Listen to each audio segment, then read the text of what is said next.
喜欢吃蒜蓉小龙虾，不用再去外面买，自己动手做，干净放心。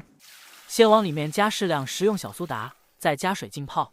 小苏打能够溶解掉小龙虾表面的脏东西。浸泡15分钟，小龙虾腹部比较脏，泡一会儿更容易刷干净。接下来在小龙虾头部斜着剪一刀，把里面的虾囊挑出来。虾黄看个人口味，喜欢吃就留着，不喜欢吃可以扔掉。尾巴中间像这样转一下，抽出虾线，背部用剪刀剪一下，这样方便入味。全部处理完以后，再加水清洗一下，轻轻的晃动就可以，防止虾黄掉出。洗干净以后倒出，控干水分。准备多一些的大蒜到绞肉机里搅碎，按一下停一下，这样搅出来的大蒜有颗粒感。太细的话，炒的时候容易糊。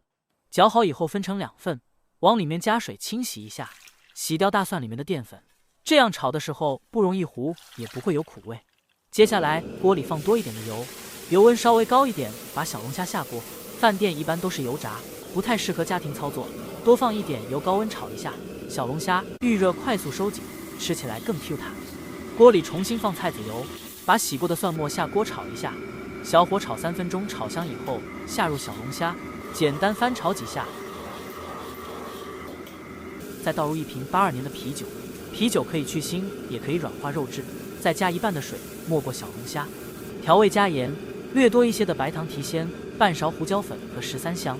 蒜蓉小龙虾口感微甜，更好吃。盖上锅盖焖8分钟，到时间后下入另一半的蒜末，1半生蒜1半熟蒜，在香味上有互补的作用。开大火收至汤汁粘稠，加入适量鸡精炒一下就可以出锅。这样做的蒜蓉小龙虾，蒜香浓郁，肉质 Q 弹，吃起来没有一点腥味。喜欢的朋友帮忙点赞转发一下，非常感谢。